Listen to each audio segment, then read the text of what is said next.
Hello hello. नमस्कार, स्वागत है आप सबका इंडी मसाला पॉडकास्ट के एक नए एपिसोड में। और मैं हूं आपका होस्ट और दोस्त अमित शेखर इंडी मसाला। तो आज 2 अप्रैल 2022 की शाम, और आज हम एक ऐसे टॉपिक के ऊपर बात करने वाले हैं जिसके बारे में चर्चा कम होती है, बट आपको आजू बाजू में हर 10 में से एक आदमी मिल जाएगा जो खुद से बोलेगा कि मुझे तो शुगर हो गया है, मुझे चीनी हो गई है, मैं डायबिटिक हूँ। तो एक बहुत बड़ी पहचान है खुद को एक डायबिटिक समझना और इसको एक लाइफ लॉन्ग कंडीशन मान के चलना। तो मैं आज अपने बहुत सारे टॉपिक्स के बारे में सोचते हुए ये सोच रहा था कि किस चीज़ पे बात करूं जिसमें सबसे ज़्यादा इम्पैक्ट लाने की कोशिश की जा सकती है। तो अब डायबिटीज़ ऐसी दवा है, मतलब बीमारी है, मधुमेह है, जो fifth century, six century before Christ हमारे यहाँ चरक और सुश्रुत थे जिन्होंने इसको एक पॉलीयूरिक डिसीज़ का नाम दिया था। प्रमेह बोलते थे, मधुमेह, जिसमें हनी यूरिन का कॉन्सेप्ट था। कि तभी भी उन्होंने, मतलब यूरोपियन सिस्टम के डायबिटीज़ की चर्चा करने के हज़ारों साल पहले ये बात कर लिया था कि एक टाइप 1 डायबिटीज़ होता है, एक टाइप 2 डायबिटीज़ होती है। और जांच कैसे करते थे? तो जिन लोगों की पेशाब के ऊपर में, यूरिन के ऊपर में चींटियाँ लगती थी तो उनको मधुमेह का बीमार बोला जाता था। इंटरनेशनल डायबिटीज़ फेडरेशन 2020 के हिसाब से दुनिया भर में 46 करोड़ लोग हैं जो कि डायबिटीज़ से परेशान है। Type 2 diabetes mellitus. मैं टाइप 2 और टाइप 1 का डिफरेंस थोड़ी देर में बताता हूँ आपको। तो उसमें से साउथ ईस्ट एशिया में 8.8 करोड़ लोग रहते हैं, और 88 मिलियन है जो कि डायबिटीज़ से प्रभावित है। 77 million people are in India alone, which is close to 8 crore.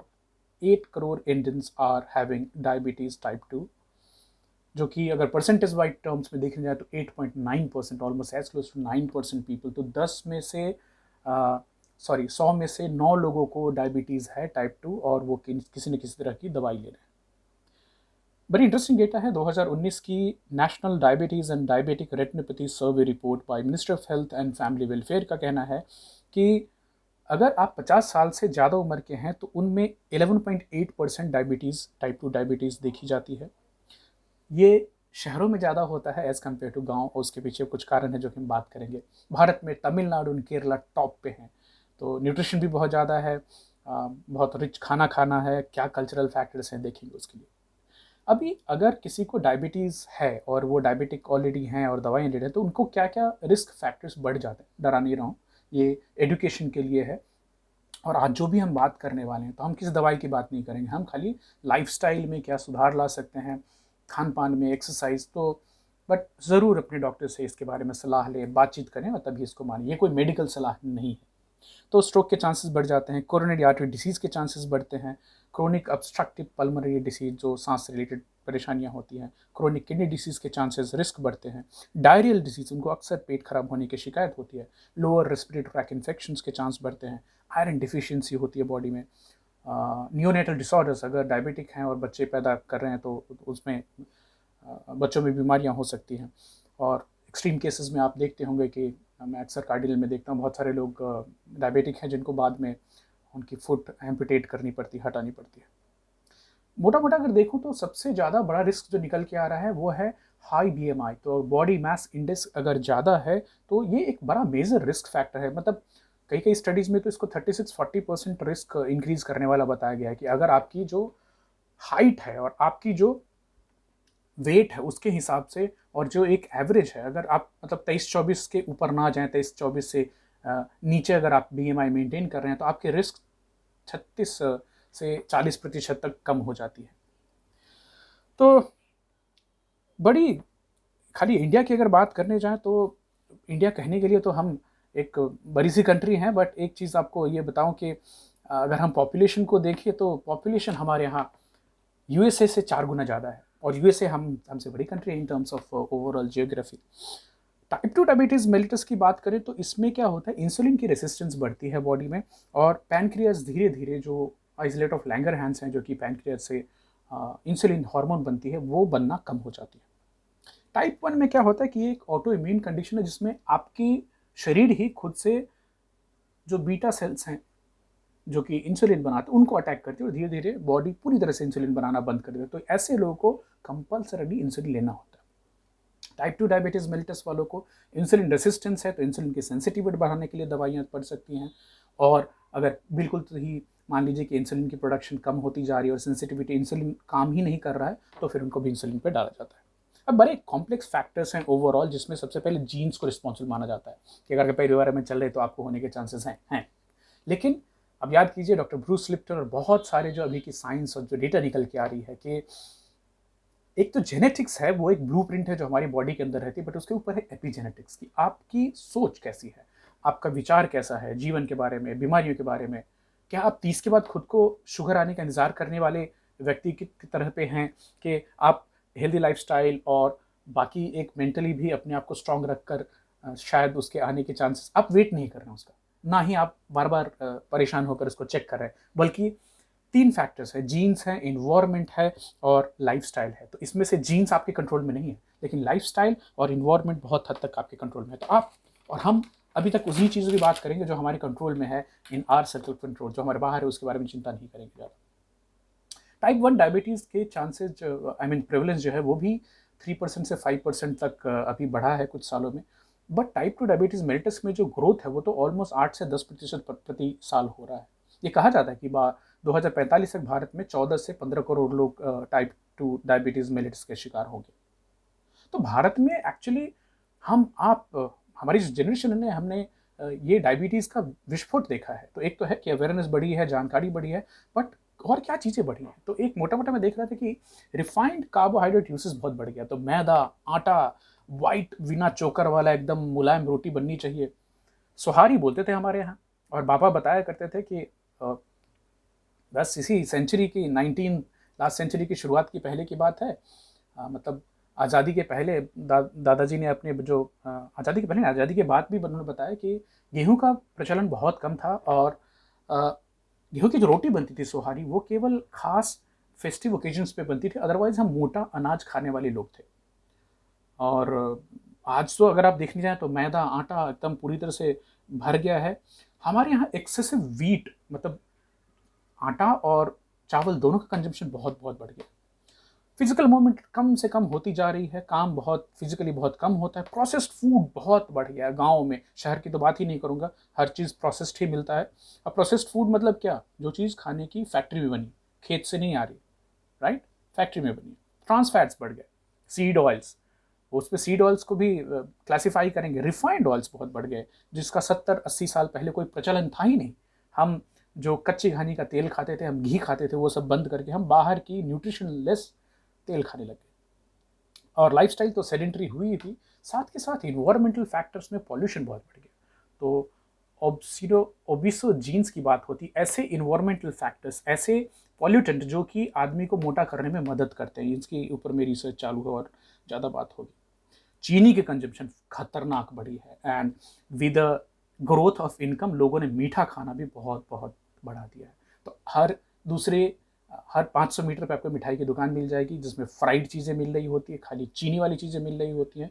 Nutrition कितना होता है गॉड नोज, बट ये बहुत ज़्यादा इंक्रीज हुई है। और ये जो शुगर का जो हैक है, जो दिमाग को शुगर ने हैक किया है कि इंसान को अच्छा फील करने के लिए मीठा खाना ज़रूरी है, वापस बताना चाहूँगा, sugar is many more times more addictive than heroin which was seen in the test. चीनी ज़ीरो न्यूट्रिशन वाला फूड है जो कि हमने अपने खाने में बहुत बहुत इस्तेमाल करना शुरू कर दिया। लैक ऑफ एजुकेशन भी है न्यूट्रिशन के बारे में कि खाना क्या अच्छा होता है। दूसरा, हमारी वेजिटेरियन फूड की कल्चर है, उसको मैं वेजिटेरियन ना हो बोल के कार्बोटेरियन बोलूँगा, जिसमें हम चपाती, आलू, राइस, बीन्स और शुगर बहुत बहुत ज़्यादा खाते हैं। प्रोसेस्ड फूड जो कि फैक्ट्री से बन के आती है, वो बच्चों को खिलाएं, खुद खाएं, बहुत ज़्यादा चल रहा है। चाहे वो पिज़्ज़ा हो, पास्ता हो, नूडल्स हो, जो भी पैकेट से आपने निकाली खाई वो प्रोसेस्ड है, याद रखिएगा इस बात को। लो कंजम्पशन ऑफ फ्रूट नट्स, कहने के लिए हम वेजिटेरियन सोसाइटी हैं, बट हम वेजिटेबल्स और होल ग्रेन्स बहुत कम खाते हैं। एक्सरसाइज बहुत बहुत कम हो गई हमारे यहाँ। टोबैको, अल्कोहल यूसेज चल रही है, जहाँ मिलती है वहाँ पे। स्क्रीन टाइम बहुत कमाल की बढ़ी है। तो अभी तो ऑलमोस्ट पूरा के पूरा दिन लोग एक दूसरे स्क्रीन के सामने ही होते हैं। हाई ब्लड प्रेशर और हाई कोलेस्ट्रॉल भी आपके डायबिटिक होने के चांसेस को बढ़ाता है। एक और इंटरेस्टिंग सी चीज़ है, अगर आप मैरिड हैं या फिर सेपरेटेड तो भी आपके डायबिटीज़ के चांसेस ज़्यादा हैं as compare to being a single, statistics है। ओबेसिटी डेफिनेटली एक बहुत बड़ा फैक्टर है। अगर आपकी BMI नॉर्मल से ज़्यादा है तो आप डायबिटिक होने के चांसेस ज़्यादा है। अगर आपकी वेस्ट की सर्कमफ्रेंस जो कितनी है आपकी, सोच के देखिएगा, मेरी अभी भी वो 32 चल रही है, तो उसको अगर मेंटेन रखा है तो मतलब एप्पल टाइप ओबेसिटी नहीं आई है तो वो अच्छी बात है। फैमिली हिस्ट्री डेफिनेटली एक फैक्टर है, but not the defining factor I would say. Asia में जो हम मेल पॉपुलेशन है, ओवरऑल एशिया में हमारी जो जेनेटिक प्रीडिस्पोजिशन है, हमारे यहाँ विसरल फैट का मतलब ज़्यादा जमा होती है शरीर में, जो कि ऑर्गन्स के आजू बाजू होती है। अभी देखिए ये सब तो स्टैटिस्टिक होगी, तो रिकमेंडेड लाइफस्टाइल हैक्स क्या है जो मैं आपको बता सकता हूँ, और इसमें हार्वर्ड की डेटा शेयर करने वाला हूँ। तो सबसे पहले बोलते हैं कंट्रोल योर वेट। अगर आप ओवर वेट हैं तो आपके टाइप 2 डायबिटीज़ मेलिटस होने के चांसेस 7 गुना बढ़ जाते हैं। कि खाली 7 से 10% आप अपना जो ओवर वेट है उसको अगर करंट वेट को कम करें तो आपके डायबिटिक होने के चांसेस 50% से कम हो जाएंगे। बहुत अच्छी बात है। Personally recommended and very very strong recommendation is intermediate fasting 16/8। 8 घंटे का खाने का विंडो रखें, 16 घंटे तक फास्टिंग करें। चीनी कम करें। WHO बोलती है कि दिन में 6 टीस्पून से ज़्यादा नहीं जाना है, बट वो रिकमेंडेशन नहीं है, वो हायर लिमिट है।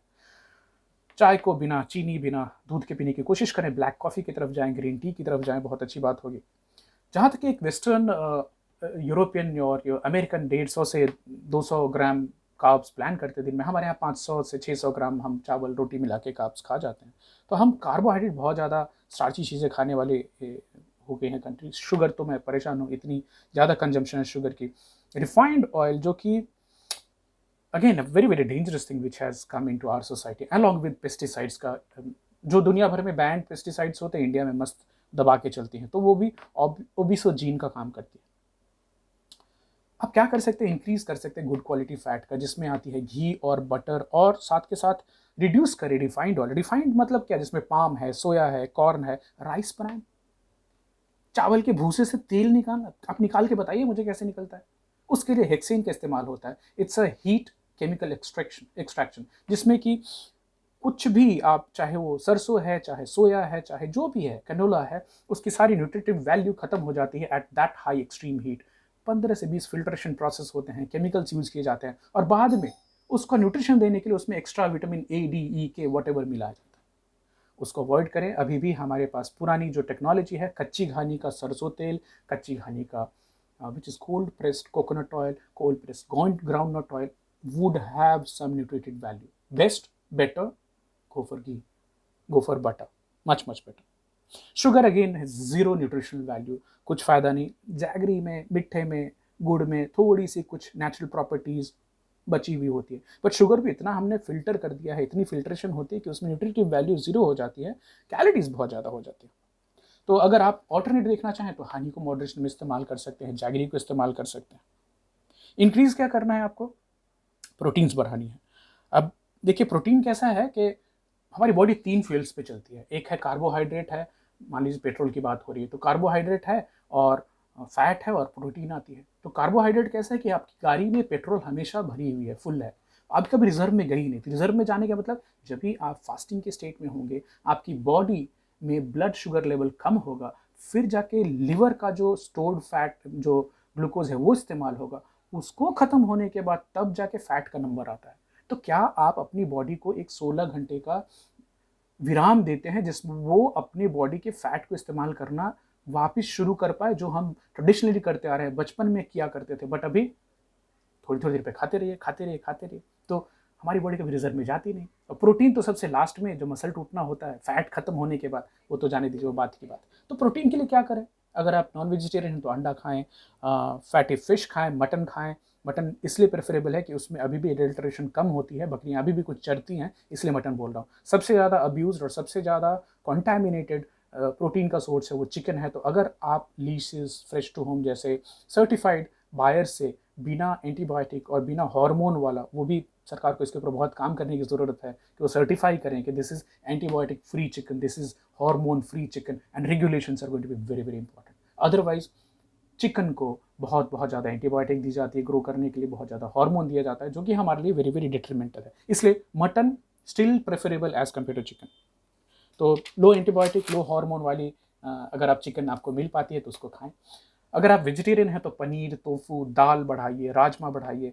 एमरंथ जो हमारे यहाँ रामदाना था, वो एक अच्छा सोर्स है प्रोटीन का। किनवा खा सकते हैं, ओट मील खा सकते हैं, चिया सीड्स अच्छे हैं, नट्स हैं, broccoli, spinach, green leafy vegetables बढ़ाने की ज़रूरत है। तो मोटा मोटा की पोर्शन में चावल रोटी कम, दाल बढ़ा लें, सब्जियां बढ़ा लें, प्रोटीन बढ़ा लें। ऑटोमेटिकली आपकी जो इंसुलिन की बॉडी में जो रिलीज़ है वो कम होएगी, और आपकी इंसुलिन रेसिस्टेंस कम होगी। Get moving, very very important. Turn screen off and see the people in real life. तो उसके लिए मूवमेंट बहुत बहुत इंपॉर्टेंट है। हमारे जो मसल्स हैं वो एनर्जी सम्प का काम करते हैं, तो आप जितनी ज़्यादा मसल्स का इस्तेमाल करेंगे उतनी ज़्यादा ग्लूकोज और इंसुलिन की कंजम्पशन होगी, तो इंसुलिन की सेंसिटिविटी बनी रहेगी। Less glucose in the blood stream मतलब less release of insulin, more glucose in the blood stream more release of insulin. तो जब भी आप एक्सरसाइज करते हैं, आप वॉकिंग कितनी, खाली आधे घंटे की वॉकिंग हर दिन अगर आप कर पाते हैं तो आपकी पैनक्रियाज को थोड़ा रेस्ट करने का मौका मिलता है अलॉन्ग विद द डाइट। तो आप बहुत सारा चीनी, बहुत सारा तेल वाला खाना, फ्राइड खाना खा के फिर वॉक करेंगे, doesn't work. So diet and exercise goes hand in hand. 30 minutes walk per day has shown to be reducing the risk of type 2 diabetes mellitus by 30%. Golden rule है 18 किलोमीटर प्रति सप्ताह अगर आप कर पाते हैं तो बहुत बहुत अच्छी बात होगी। हार्वर्ड की ही रिसर्च में बताया गया कि खाली टीवी 2 घंटे देखने से आपके टाइप 2 डायबिटीज मेलिटस के चांसेस 20% बढ़ते हैं, हार्ट डिजीज के चांसेस 15% बढ़ते हैं और जल्दी अकारण मौत के चांसेस 13% बढ़ते हैं। तो टीवी और ओबेसिटी, मोटापा, दोनों साथ साथ चलते हैं, साथ में मुंह भी चलता रहता है, कुछ कुछ खाते रहते हैं। स्मोकिंग अगर आप करते हैं तो उसको कम करने की कोशिश करें, बंद करें। अल्कोहल मॉडरेशन में, up to 2 pegs per day is again the Harvard recommendation. I can share that article with you. अगर आप नहीं पीते हैं तो इसको शुरुआत करने की ज़रूरत नहीं है। Conscious eating very very important है। तो जैसे दूध वाली चाय की जगह पे मैं ग्रीन टी पी लूँ, ब्लैक कॉफ़ी पी लूँ, कुछ मीठा खाने का मन है तो फ्रूट्स खा लूँ रादर देन शुगर, केक, कुछ भी, मतलब मिठाइयाँ खाने की जो बात होती है। बहुत अच्छी चीज़ें हैं, जैसे हमारे यहाँ ashwagandha is known to be maintaining your sugar level, overall immunity. तो ऐसे कुछ सप्लीमेंट्स अपनी जान पहचान में आपके डॉक्टर से बात करके मेटफॉर्मिन अगर आप शुरू कर सकते हैं तो कीजिए। Even when you are not non diabetic still it works, because 20 साल से दवाई है दुनिया में और कितने सारे लोगों के हेल्थ को प्रोटेक्ट कर चुकी है। कैंसर प्रोटेक्शन है, एजिंग रिलेटेड प्रोटेक्शन, बहुत सारी चीज़ें हैं। अपनी अवेयरनेस बढ़ाइए, कार्बोहाइड्रेट कंट्रोल कीजिए। और क्या टाइप 2 डायबिटीज़ मेलिटस जिनको हो गया है, क्या उसको रिवर्स कर सकते हैं? बिल्कुल कर सकते हैं। वो कैसे कर सकते हैं इसके बारे में किसी दूसरे दिन बात करेंगे। आज आप सबसे इतने पे ही विदा लेते हैं। उम्मीद करते हैं कि आपको आज की एपिसोड में कुछ नई जानकारी मिली होगी। तो कार्ब्स कंट्रोल कीजिए। कार्ब्स मतलब C for chapati, A for aloo, R for rice, B for beans and S for sugar. Bye bye, take care, see you next time.